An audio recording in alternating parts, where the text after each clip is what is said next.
Today, we're going to be talking about the importance of reputation within the apartment syndication industry. Okay, that's a mouthful. So we're going to just be going through, you can see my screen there, improving your reputation through words and actions. Which speaks louder? Again, that's words or actions. That's the age-old question, right? How to stand out in the crowd, how to maintain your standing, and so much more. And so we'll go ahead and jump right into that.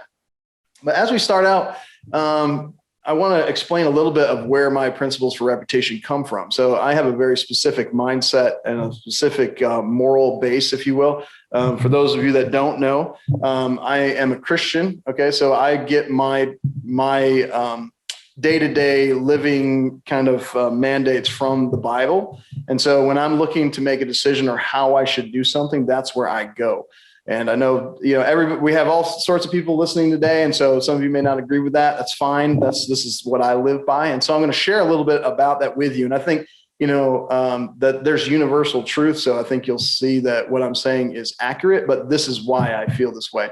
So Proverbs 22:1 says, a good name is more desirable than great riches, and to be esteemed better than silver and gold. And so in business and finance, you'll see some people that take the opposite approach. They don't really care about the reputation. It's money at all costs. And that is one way to do it. But I feel that a good name is better than that. I'd rather have a good reputation and not make as much money than to have tons of money and everybody think I'm a scoundrel. So, that is a very important methodology that I live by. And get that from the Bible in Proverbs 22, verse 1. And along those lines, I got Proverbs 10:2 says, ill-gotten treasure have no lasting value, but righteousness delivers from death. Okay, so basically it's the same idea. Like you can place riches above reputation, but that's ill-gotten gain, right? That's you swindling or doing things the wrong way, and that has no lasting value. That's quickly will end. And so be sure you place your emphasis in the right space there. And I've just given you this content here to see kind of where I come from and what my mindset is before we jump into how this applies to the multifamily industry. All right. So Matthew 5:34, but I tell you, do not swear an oath either by heaven or by earth. And I'm kind of abbreviating a little bit, or anything by your head, because you can't even make your hair change color. So why are you swearing by it? But rather let your yes be yes and your no be no. So you hear people like, I promise, I swear, I swear on my mother's grave that, I'm telling the truth. That's probably a good indicator that they're not. So if you have a good reputation, people know that when you say yes, it means yes. And when you say no, it means no. And that's the goal you need to shoot for. Don't have to, back yourself up. I promise I'm a good person. I promise. No, your actions previously in your life will lend to the fact that I do what I say I'm going to do, and you can bank on it because I have a track record, and that's my reputation. That's why reputation is so important. All right. And then another principle, and this is very, very important in finance and in investing that I live by. This is something I live by, and this is based on the Bible, and it's James 4:13 through 15. Now listen, you who say today or tomorrow we'll go to this city or that city, spend a year there, carry on business and make money. While you don't even know what will happen tomorrow. And that's true. We don't know what will happen tomorrow. We saw that with COVID, with everything else that's going on. You have no idea what's going to happen tomorrow. What is your life? You are a mist that appears for a little while and then vanishes. But instead, you ought to say, if it's the Lord's will, we will live and do this or that. And that's something that every deal that we go into, I say, if it's the Lord's will, we'll make money on this. Do I want to make money on every investment? Most definitely. But I can't say I'm going to do this because I have no idea what's going to happen. We had deals that were in process at the beginning of COVID, and the interest rates spiked, and we had to renegotiate a current deal that we were in. And so I had no idea that was going to occur. I've had things in my life back in 2005, 2006, 2007. I was killing it in single family construction, had my own, grading, general contracting and framing business. And then all of a sudden, Fannie and Freddie stopped lending, the banking industry, the housing market crashed, and everything went tumbling down. I did not know that was going to happen. So I do not bank on my own knowledge, but on the Lord's will. So let's get into the content now. So improving your reputation through words and actions. The biggest thing in getting started in any business, and especially in multifamily, is being well known in the industry as a person that people want to do business with. So as you come across the brokers and you're talking to them, they're going to have an opinion of you. Okay. At the beginning, they don't know anything about you. And so, that's a good thing. You got a fresh start. You're kind of new to the multifamily space. You don't know, nobody knows much about you. So take that advantage. You kind of have a clean slate. First impressions, you never get a second chance to make a first impression. So use that to your advantage. And so on your words and actions, in your words, make sure that you have your lingo down. Okay. Make sure you understand at least what you're talking about, because you can make a huge misstep if you jump in a little too early and you're a little too overconfident and you're talking about things you don't quite understand. And the brokers may discount you because they may not call you out on it right there on the site, but they may say, well, this guy doesn't know what he's talking about. So, I'm not really confident that they can close this deal if we were to award it to them. And so it's very important that you know what you're talking about, that you've studied the content, the verbiage. And we have tons of content on that about vocabulary and glossary, different things like that. So be sure to check that out on our sites. But make sure and then once you, and then your actions as well, how you conduct yourself. People say, you can't judge a book by its cover. But I'm here to tell you that people do judge you by your looks. It's just the way the world works. And so me as a person, I try not to judge people by their looks, but I know that people are judging me by the way I look. Okay. So just know that about yourself and know that when you go to tour a deal, presentation is everything, especially when you are new to the space. So I'll give you an instance, and you may have heard this on some of our previous webinars. We were buying a deal in Raleigh. It's first time, biggest deal ever, largest raise ever. First time we've been working with these brokers, first time with this seller. And I had already toured the property, but Dan and Danny had not. We were investing final round. They want to make sure that we got down to tour it. That would make the brokers and the seller feel more confident. So we chartered a jet, and we had, a driver, and all of us came, and made sure that we were like, oh yeah, we flew in this morning on the jet, and this is all the managing partners, this is all the decision makers, and we're going to fly right out after this meeting. We chartered the jet. We don't own a jet. That's not how we live, right? But we were trying to make an impression. And some people may look at that and say, that's smoke and mirrors. Listen, we chartered the jet. We paid for that. We flew down. It was a good use of our time to do so, and it helped us win the deal. We were awarded that deal, and I think that had a lot to play into it. And then from that deal, we've gained more and more relationships. That same brokerage firm referred us to some other brokers in the Orlando market, which is how we got the Ascend Waterley deal. So that came through that same channel. So that one transaction leads to more transactions. And then, which speaks louder? We'll talk a little bit about that. Which speaks louder, actions or words? I think that everybody knows. I just saw a meme on Facebook this morning and say, people say a lot of things, so I watch what they do. And I know, like a lot of us growing up, your parents may have said to you, do as I say, not as I do, or, what I say goes, it doesn't matter. But we all know that actions do speak louder than words. So you can say a lot, but what you do is really what people are going to take home. That's really going to make the impression. So once you get a deal, let's say, you're doing your best to put yourself in the best light for all the brokers. You're very knowledgeable in your vocabulary. If you're awarded a deal, you want to be sure to execute that transaction and not fumble it. And we'll talk a little bit more about that. But I want to talk a little bit more about appearance.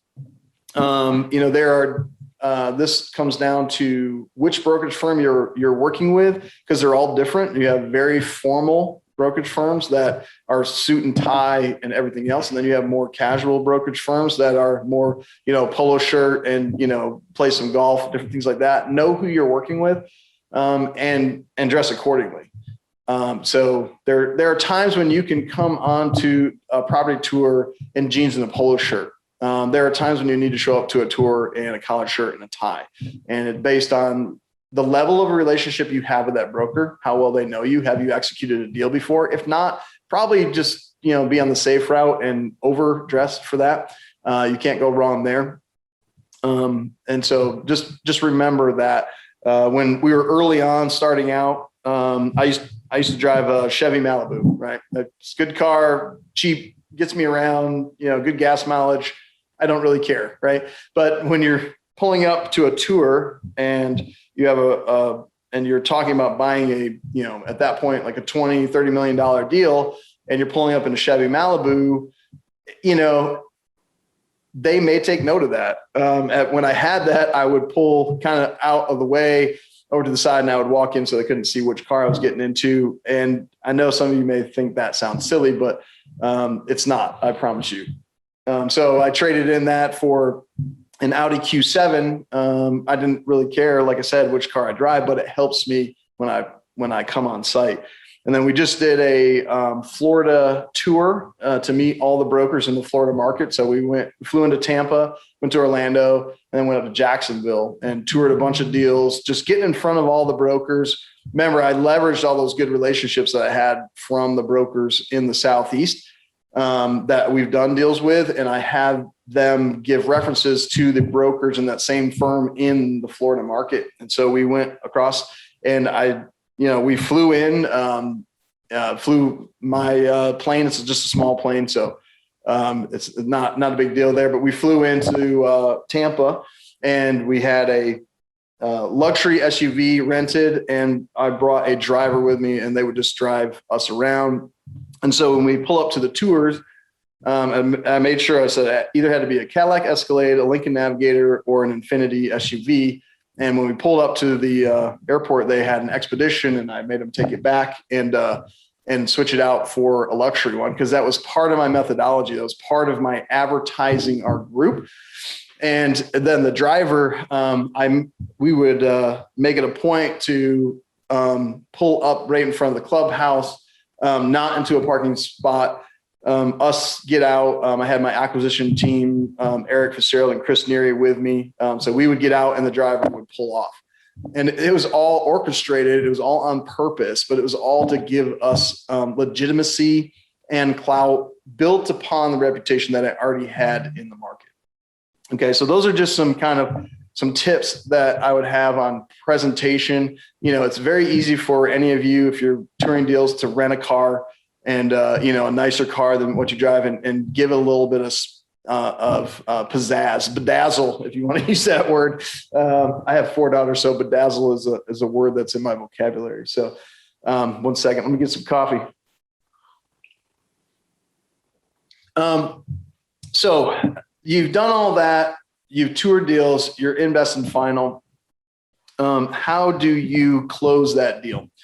The key to getting that deal closed, or the key to getting it across the line, because remember, you're competing against all kinds of people, especially in deals like we have Ascend Waterley. It's almost $92 million, right? And so that's a very big number. And so we're competing against institutional groups. So how do we set ourselves apart? Well, one thing that when you're going against institutional, is we are very agile. We don't have a board, an investment board. We don't have to, wait 3 days for a decision from them. We have the 3 decision makers, Dan Handford, Danny Randazzo, and myself. We make decisions. It's already approved for purchase by the time we put an LOI on it. And if we're investing final, we have vetted that deal completely. So that's a good one for us. The other thing that we tout, especially in a syndication model, is that some of these big institutional groups have a single source of equity. And that may be great. It may sound great, but in COVID, a lot of those groups lost their single equity source because they did not want to put capital out during that time, during that unknown period. And so a lot of deals fell out of contract because of that. Another thing is, if they're an investment board or they're in a fund, they are not able to do hard money day one. So that's another way that we can set ourselves apart. And that's a tool that we use very, very often. So lever number 1 is agility and the speed of transaction. So we can get anything done. You will not be waiting on us. We're not going to play around. We are going to get it done, right? Number two is hard money day one. Hard money day one is simply initial earnest money. So earnest money deposit, or otherwise known as EMD. Okay, earnest money deposit. Let's say, total earnest money deposit is, or initial is 500,000. And you can say, okay, I'm going to make 500,000 hard day one, contingent on nothing that I find on the property, except for, we make these caveats, phase one environmental, because we don't know what's under the ground, title, and survey. We want to make sure that there's no issue with the title and make sure that there's no boundary issues. And so those are things we don't know. But looking at the property, we can tell, especially on these newer deals, that there's not going to be a lot of issues, and there's warranties with the builder. So we don't have a lot to worry about there. So we're going to put our money where our mouth is, because these sellers are like, okay, you're a syndicator, so you're going to raise the money from private investors after you put it under contract. Are you going to be able to do that? I mean, that's a large equity check. I'm not too confident in your ability to do so. What can you do to bolster my confidence? Oh, you're going to put 500,000 hard day one, contingent only on these three things. Okay, that helps. So that's something you can do. And the third lever would be closing timeframe or due diligence timeframe, because we can mobilize our team quickly. So we'll cut that down. A typical contract is going to be 30 days due diligence, 30 days after that to close, and usually have a second amount of hard money that goes hard then after the 30 days. And so you have 60 days now, and then usually you'll have a 30-day extension just in case there's any issues with the bank, or let's say the phase one found something, you got to do a phase two. You want to have that cushion there. But a lot of times what we'll do is shorten the due diligence period to 21 days.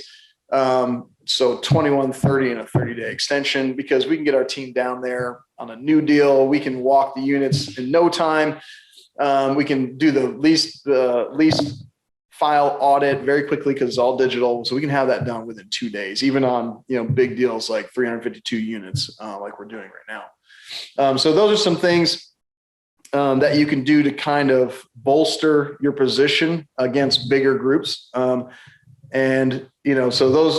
it's very important to use all the levers at your disposal. And then, so that's to get it to contract. So you've got the reputation things, or the image, okay, that you build prior to getting a deal under contract, or prior to getting a best and final. And then I gave you 3 things that you can do to help you get into best and final or get awarded the deal. And then there's some things you can do after you get the deal awarded. And this is really things that you did beforehand, but that show up during the contract period or during the due diligence period that will help you get more deals. The number one thing is don't retrade. Don't find, $10,000 worth of repairs on there and say, oh, I need a $10,000 discount, or the compilation of all, deferred maintenance that we found on the property is $20,000. So we're going to retrade. Give yourself operating reserves in your underwriting that will account for, those small things. Now in your contract, you're going to have, any material changes greater than a certain dollar amount. So you do want to have that caveat. I mean, if you find something that's, let's say the roofs are completely damaged, there's wind damage all over, you couldn't get on them before you got it under contract. You get up there and it's, the roofs to replace are going to cost $750,000. Okay. That's a different subject, but, and that's for another webinar, because I can tell you how to do that for free. But so be careful not to nickel and dime the seller. Okay. Because remember, play the long game. This is not a single transaction. You want to buy from these people again and again and again, because most likely they have more deals. And if you're a pain in the rear, they're not going to want to sell to you again. Next time that your name comes up in a group, they're not even going to look at you. Okay. So be very, very careful. A $10,000 loss here is not worth the loss of being able to buy a property later on. So play the long game. Don't play around. And then when you're in the contract, PSA or document, be very, very vigilant to respond immediately. When you get an email, don't wait till the next day to respond. Respond within 30 minutes. I kind of a little OCD about that. If I see a notification on my phone, it has to be cleared. Typically, if I don't respond to you within 24 hours, I've seen your email, I've flagged it. Most of the time I try to respond pretty quickly, depending on the urgency level, but be very vigilant on that. Communication is crucial. Communicate early and often. So let's say you get into a deal and you find, or you're having some issues. And I'll give you for instance, like that I already brought up. We were doing our deal in Charlotte and COVID occurred and the debt market went crazy. And we did not underwrite that type of change in interest rate. I mean, nobody foresaw that. We could have sat on the information and like tried to figure something out and hope that we just made the call immediately. As soon as we found out, as soon as we got the news from the lender, we called the seller or the broker immediately, told them what was going on and just said, this is what we'd like to do. And so we, very candid, very direct. Don't wait to the last minute. Don't wait till the 11th hour to let somebody know there's going to be an issue. So if you find something in due diligence that you do have to retrade on, like let's say the roofs, for instance, tell them about it immediately. One deal that I was recently working on, the day one of due diligence, I had a roofing crew on site with a lift. They found hail damage that day. That same day, I let them know day one of due diligence. And I said, hey, look, here's the deal. I found some hail damage. We're not trying to retrade. If you could just go ahead and file a claim with your insurance company. We'll talk about us covering your deductible, but let's go ahead and get that process started just so they know and they don't catch it last minute. You get down to day 29 of due diligence. And then all of a sudden like, oh, by the way, we want this kind of credit because we found this damage. And they're like, well, I mean, why didn't you tell us about this before? We could have given it some thought. Now we're up against the clock and your second round of money is supposed to go hard. And just don't do that. Make it very, very easy for the seller to sell to you and for the broker to broker the deal as much as is humanly possible. And that may mean you'll lose a little bit of money here and there. Okay. I think that it's worth it in the end. Close on time. That's another one you want to make sure. So don't retrade, be very responsive, communicate early and often, close on time, if at all humanly possible, especially there's different structures, DST structures. They've got to send out all this paperwork for a specific closing date. And if you move it, they've got to send it all out to everybody on the DST. So be mindful of that. And then and this kind of goes into broker relations as well, but maintain your standing, keep doing this, keep repeating this process, wash, rinse, repeat. And after you get done with the deal, be sure to celebrate with everybody on the team, the brokers, send a thank you card to the seller. If you have their contact, hey, great doing business with you, looking forward to, if you have anything else coming up, keep us in mind. We'd love to do another smooth transaction with you. That's a small thing you can do. Celebrate with the brokers, send them a gift, take them out to dinner. Don't think that, the broker should be celebrating me. I mean, I bought this deal, I closed on time. I mean, they should be, they owe it to me. Maybe you may be right on that, but you know what? That doesn't get you remembered by the broker. So, plan something. We have a budget that we have for each transaction. This is new. This is something we've just started, and this is based on broker feedback for each deal that we are going to spend on celebrating the brokers and getting the deal closed. And we just feel that is something that will stick with people. That lets them know that we appreciate their efforts. It lets them know that we want to do business again with them, and we can keep on moving. A little bit on the negative side of things, we've dealt with some groups that don't communicate. They go radio silence, and during deals, we've had people put hard money up, and then, they go all the way through due diligence, and then they get to the end and you're right up against the clock, and we haven't heard anything from them in 2 weeks. And then all of a sudden they're just like dropping out of the deal. And it's so frustrating. And it's irritating because we've spent time and we've spent effort on this, and then all for nothing. I mean, we have their hard money, but that's inconsequential at this point. Our time is very valuable, and, we're like, we don't want to do business with that group again. It just doesn't make sense. And we've had groups, we get on the buyer interview call, and, they talk a good game, and we're going to close this, and we have this equity source, and, we just closed deals, and we've been wanting to work in, this market for so long. And then all of a sudden, PSA has been going back and forth, and all of a sudden it's ready to sign, and nothing, radio silence, and they're gone off the radar. I mean, I promise you, I'm not going to if they come up on the list again, I'm not going to pick them as a potential buyer or award them deal. It's just not going to happen. So they play the short game. For whatever reason, they moved too quickly. They were not sure of their underwriting when they got to the phase where they're talking to us on the phone, and it hurt them. And so they will never buy a deal from us ever again because of that. Unless they put $1 million hard on a $5 million deal, then I might consider it. But my point is that your reputation can catapult you into longevity in the multifamily space, or it can execute your life in the multifamily space. It can end it very, very quickly. And be sure that you're somebody that when people are talking about you at their functions and their get-togethers, and the brokers get together and they're like, oh my word, passiveinvesting.com. I mean, my goodness, they just I didn't even have to email. I mean, they're just going back and forth. They're getting everything taken care of. I didn't even get an email until the wire went through on the closing. And it was so awesome. I mean, holy cow. They love that. They're going to want to go back to you. And then when you go into other markets, as you start to scale, they will refer you to their friends, and then you will gain momentum. And then, as we say in the space, you burn the most fuel taking off. Once you get up, then you're cruising and you gain a little bit of momentum and you get a little bit of a tailwind, and then the sky's the limit. So, reputation is very, very key. Again, I place, reputation above profit. I think that's very important. If you're in this for simply material gain, just be careful. There's a temptation to cut corners or to maybe not be 100% honest about things. And that's just not, it's not a way to have a long life in the investment space. And people who invest with you are people who know, like, and trust you.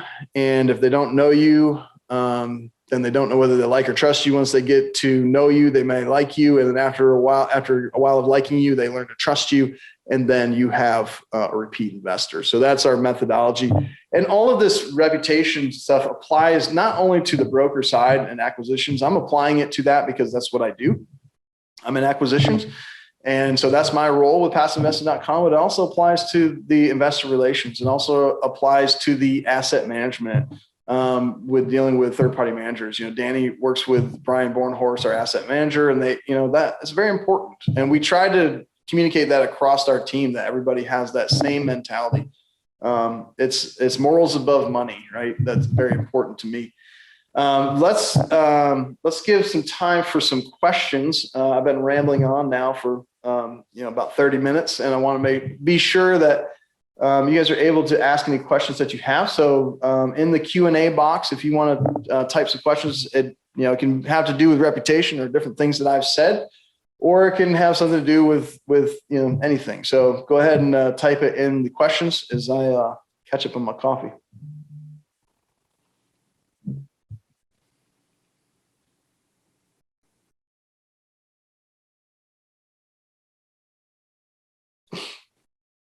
I'm giving everybody a chance, so give me a second. I'm just catching up.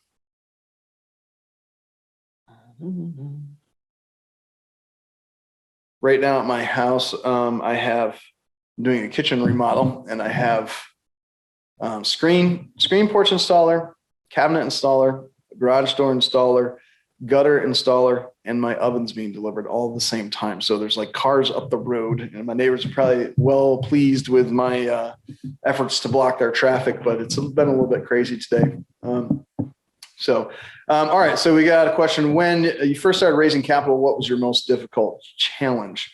The most difficult challenge is not having a track record. That's the problem with buying and with with raising capital. Okay, so show me what you've done. Show me the results of why I should invest with you. Where's your track record? That's the hardest thing to overcome. The best way to overcome that is to get involved on the LP side of another operator. Whether that's us or someone else. You can say, well, I've been investing, over the years, and this is kind of the returns that I've achieved. We've learned from this group, and we've teamed up. And then I think the next step would be to capital raise, if you could, capital raise, or be a GP partner, with another group and try to gain some clout there. So then now you don't need to bring maybe all of the equity, but you can bring, what you can, maybe your friends and family, 500,000 or $1 million, in a deal that someone else is operating. And that group has track record, right? So you can kind of use that momentum a little bit and say, okay, and now you can take the next step and do your own and say, well, I have track record in my personal investments. I have track record in that I was partnered with this operator, and we were GP partners on this deal, and here are the returns, and this is what we did or are doing. And then now we're taking it on the next level because I think we can, do a great job, and we want better control of our investors' money. So we're going to, manage everything ourselves. When I say manage, I mean, manage the managers. And so that's a big one. And getting started. And then the next best thing, or the thing that will really jump up your investment database or your investor database, is going full cycle on a deal and achieving the returns that you projected in your underwriting. It's very important, to do what you said. And so that's why you want to be very conservative on your underwriting, under commit, over deliver. So if you think you can achieve, a 13 IRR, you may want to have some padding in there to make sure that you, can achieve that. And if you hit 13, great. But if you underwrote 11, then everybody's happy. If you underwrote 13, you hit 11, everybody's angry. Okay. So that's very, very important. Do I have an LOI template that you can share? I don't have anything at the moment, but I think there are some documents on the Multifamily Investor website. I know that we've gone over the LOI before. So I'll check on that. If you want to email me at brandon@passiveinvesting.com, I can follow up with you on that. So just email me at brandon@passiveinvesting.com. I'm going to type it here in the chat.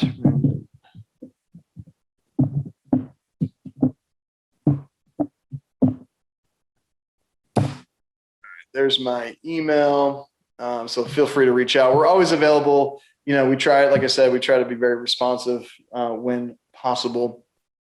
So be sure to ask me. And if you have any other questions that you don't think of now, and you're sitting there, later tonight, getting ready to go to sleep or watching TV, and you think of something, it's like, oh, why didn't I ask that? Just, email us. We'll be glad to answer that. But in the meantime, be sure to check out our offerings on our webpage, our 506C offerings and our private debt fund. Be sure to check those out.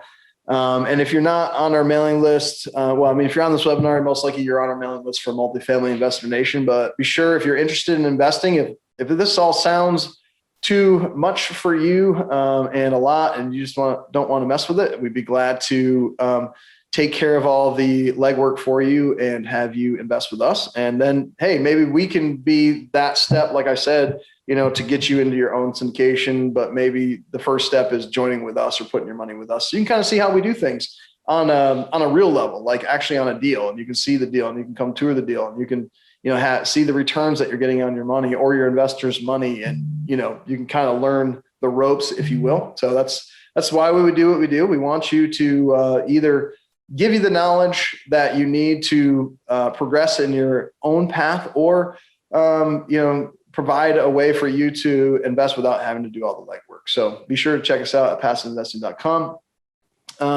And be sure to register for next week's webinar. Let me see here. Oh, that was the wrong one. My apologies. I'm going to try to. All right, Melissa, can you see the new webinar page? I reshared it, but I don't know if it's showing the right screen. Okay, good. All right, next week's webinar, you're going to get to hear from Danny Randazzo. He's our managing partner. He's based out of Charleston, South Carolina. And it's what you will learn at this webinar is exercising the stress muscle, overcoming day-to-day challenges, personal exercise to help, and so much more. So a lot of personal growth there. So be sure to check out Danny's webinar, because I'll tell you, this is a great business, but there's a lot to it. There's a lot of work here. So any tips that you can get, we share what we know. We share what we've learned. We do not know everything, but we share everything we know, if that makes sense. So I'm glad that everybody was able to join us today. And we'll see you next week. And everybody have a great day.